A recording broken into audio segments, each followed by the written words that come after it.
Bonjour Yves Perrier. Bonjour. Yves Perrier, auteur avec François Ewald de l'ouvrage « Quelle économie politique pour la France ?» préfacé par Hubert Védrine. Yves Perrier, vous êtes ancien président d'Amundi, vous êtes président du conseil d'administration du groupe Edmond de Rothschild. Pour un nouveau pacte État-entreprise-citoyen, là, on parle de la France, voilà, c'est votre grande proposition. Alors j'ai envie de vous dire, quel diagnostic vous posez qui justifie déjà de réfléchir à ce nouveau pacte? Alors, quels sont les symptômes du problème français et pourquoi un nouveau pacte pour un redressement du pays? Les symptômes, ils sont bien connus.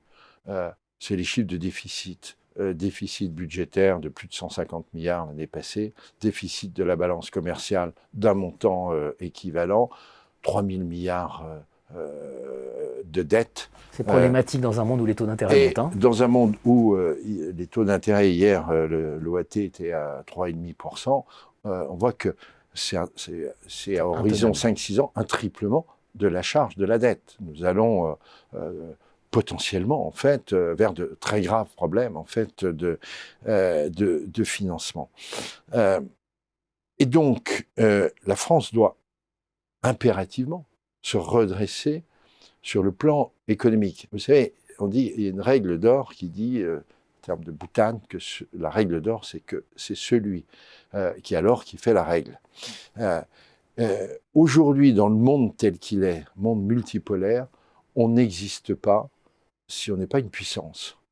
Et on ne peut pas être une puissance globale si économiquement, financièrement, on n'est pas solide. Et aujourd'hui, le redressement français, il passe par le redressement économique. Alors, certes, nous avons d'autres atouts géopolitiques. La France a un siège au Conseil de sécurité, une défense relativement autonome avec l'arme nucléaire. Nous avons un capital culturel, je veux dire, qui reste important. Mais le grand enjeu, c'est de redresser l'économie.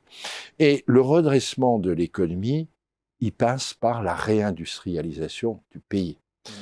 Qu'est-ce qui s'est passé au cours des 20-25 dernières années? Nous avons laissé se déliter notre industrie.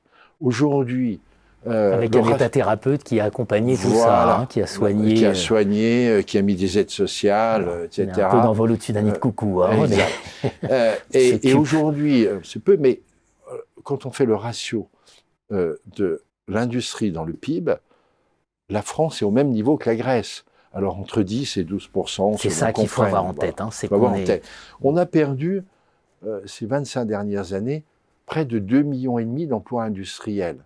Dans le même temps, on crée à peu près 800 000 emplois de fonctionnaires. Bon. Or, si vous voulez, c'est dans l'industrie que se crée la valeur ajoutée. Il n'y a pas de richesse qui ne parte pas de l'industrie. Et le mythe de l'économie servicielle, qui a été vendu par certains dans les années 90, a juste été un narratif pour faire passer, en réalité, un considérable échec qui a été celui de la désindustrialisation. Quelle économie politique pour la France? J'ai envie de dire, voilà, en tant que professeur de gestion, gérer c'est prévoir. Donc là, c'est prévoyons une autre économie politique. Merci à vous, Yves Perrier. Merci beaucoup. Au revoir.